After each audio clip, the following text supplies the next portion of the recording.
This is something that's been on my mind, and I think this is the key issue that has propelled Donald Trump so much further in the polls than almost any other issue, more than his McDonald's stunt.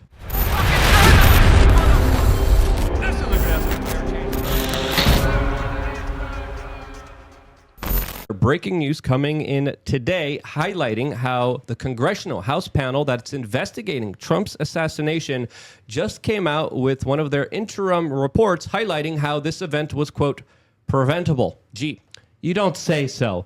Of course it was preventable. As the task force, quote, found, the incident was preventable, detailing in a report released early Monday that shows that communications and there was other shortcomings regarding the planning when it came to the kind of security that they set up there. It's a 53-page interim report, and the evidence that they obtained from the task force specifically shows that this should have never happened. My question is, why did it happen then, and who allowed it to happen? And I think that's a question that is still on the minds of many Americans, as we are still many months out from July 13th. We still don't have an official explanation. We still don't have the cell phone data. We still don't know exactly what's going on here. I'm sorry, but this is fishy, to say the least. What do you guys think? I mean, you know me. I've thought this has been fishy from day one. So are you surprised that the government is investigating itself and aren't like finding a problem, with themselves? Like, it's ridiculous. I think it would be funny if we're like, wow, they really like nailed it and they got it. They know what they're doing. So that's just my usual. The question is the incompetence purposeful and intentful or not? Is it really that they're just incompetent, or was there someone that was responsible to allow that incompetency? Also, yes. For a certain reason. Yes and yes. I mean, they're incompetent, but I think we don't need a 53-page document to tell us that they didn't do their jobs. But they're going to provide you with 1,500-page one so that you don't read it, so that you're like, oh, well, they said something. I mean, come on. The government provides us with the information that we need to know that they're incompetent, and nobody reads it. Hello, Afghan papers. Like, nobody cares when they come up with these things. Nobody reads it, and they're just incompetent. But also they're evil, and we're still on the good side. So I'll just end my rant there. I'll save it for the more... When I was on Timcast, we had Dr. Ron Paul on, and I asked him, are they evil or are they incompetent? And I asked it in a kind of long way, and Tim kind of made it a lot shorter and cleaner. And then Dr. Paul kind of looked at us and just said yes. Yep. To both of those yep. Things. And I think there's elements of that are clearly true here. Can you blame the attack on Trump, on his life, for just incompetence? No. I think something bigger is at play here, and that's why we still don't know exactly what happened here. What do you think, Preston? Because this is something that's been on my mind, and I think this is the key issue that has propelled Donald Trump so much further in the polls than almost any other issue, more than his McDonald's stunt. Yeah, no, I joined the military right after high school. Actually, before I graduated, I was off to basic training, and I can tell you this is incompetence, but it is also coordinated. I mean, these Secret Service guys, you should see the training they get. It's so extensive. And actually, my buddy, I've had a privilege to be able to put a bunch of my good conservative friends into the campaign. And I got a buddy of mine a job, doing field trip coordinating for the rallies, and his first trip was Butler. And oh, wow. Yeah, and so talk about a first day. Trial by fire. Yeah, and just the interviews that we saw and the way that things played out. I mean, the fact that someone was able to get, what was it, like 5 or 6 shots out before anyone was able to neutralize? I think it was 8 shots in total. It's nuts. And so, of course, something's happening. You've got a presidential candidate who represents, sort of the silent majority. He's, he's a Christ follower, and he wears that on his sleeves. And, of course, you've got the deep state coming after him because the deep state knows he's going to come after them. Yeah. Tatiana, what do you think? Do you think there's like a conspiracy within a conspiracy here? Because to me, there's still so many questions left unanswered. And when the government is just dragging their feet, it allows the general public to come to their own conclusions. And if they didn't want conspiracy theories to grow, they would give us answers. They would be accountable. They would be transparent. They would actually have conversations with us like we were reasonable adults and not children. They haven't done any of that. And I think it does highlight a larger bigger problem at hand here, because we saw kind of rumblings of the corporate media in the beginning kind of hinting at Iran, being like, Iran could be responsible here. I don't think they were the ones that made the Secret Service that incompetent that day. Well, Trump himself is talking about Iran. And so that's why I feel like he's kind of disingenuous at times because, I mean, does he really think it was Iran? I don't believe that he does. So I don't know why he's going behind that. I think it's very obvious that there's something funny going on. I mean, for a really long time. And I think that the expectation for the government to not lie to us is sort of stupid. Like, why would anyone think that the government isn't lying to us? They've been lying to us. That's the goal of the government. They lie to us, placate us, give us a little cookie and say, oh, I voted. Like, I went and I voted today. Whoop-de-doo.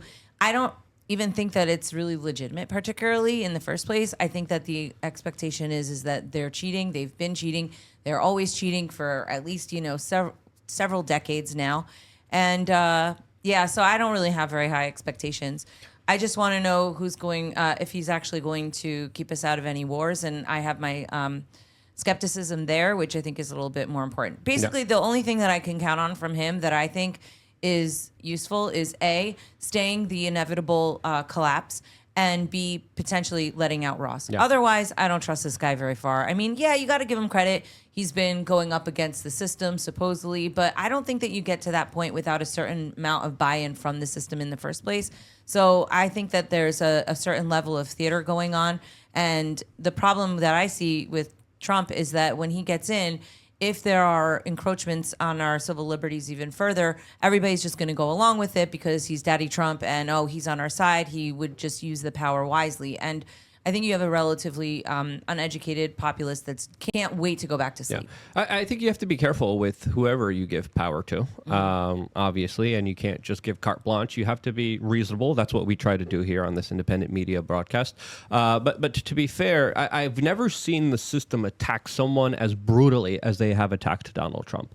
So seeing every aspect of his life personally investigated, because originally I was kind of thinking along the same lines a few years ago about what you were kind of saying. For full transparency's sake, I did vote for Donald Trump in 2016. I voted for him in 2020, and I do plan on voting for him in 2024.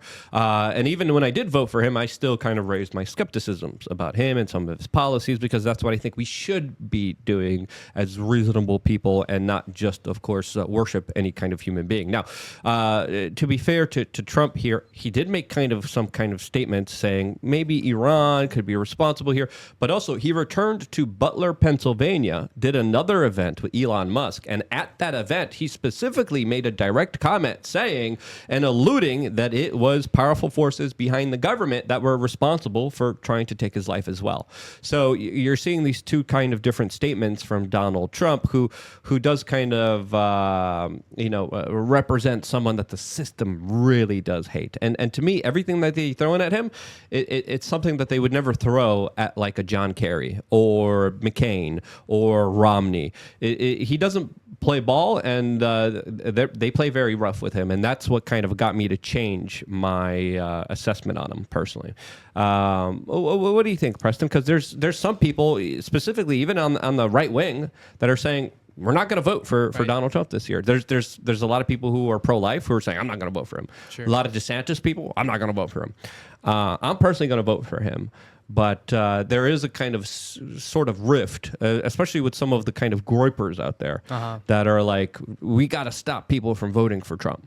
Right. So first I want to touch on the fact that I think those reports and those memos, it's all noise, it's all theater. It's the same with the congressional investigation. Nothing ever ends up happening except our people go to jail. You see it with J6. I mean, there's so many people rotting away in there, and many of them are patriots. And so hopefully we get Trump in there and those people come out. But when it comes to Trump, when it comes to the rifts that you're seeing in some of the right-wing elements, those people will fundamentally come behind Trump. But it's an interesting thing. It's they definitely go after Trump like you've never seen before. I don't know why that is. I mean, like I said earlier, I think it's because he speaks up for the silent majority, but I think that far-right electorate and the pro-life electorate, they're going to come back behind him. They just have to let them know that we're not going to be screwed. You're not going to say bend over and take it, and then us not have a platform in the RNC anymore. There's going to be some pushback, and I think that's what you're seeing. Yeah. Very interestingly, pro-life Spider-Man was supposed to be on the show today. Sadly, him. he had to cancel. Yeah. But there was also, controversy with him. There was controversy with Kyle Rittenhouse as well. So there's a lot of controversy and a lot of people saying, step in line. And I understand both sides of the argument here that people are making here. But clearly, I think we have two choices. Of course. And I think the larger message that I think we should hone in on is that we shouldn't be reliant on everything changing November 5th, and we should be proactive in our own lives to become more independent of the state. I think that messaging, as well as saying, yeah, I'll support Trump, I think that's the important messaging that is needed now more than ever. I also think a lot of us could come together by not demanding, but, saying that, why don't we see from the Trump campaign, embrace no more wars, because you've got the far right-wing elements, the libertarian elements, and hopefully the good people that are just within the Republican ranks who don't want war.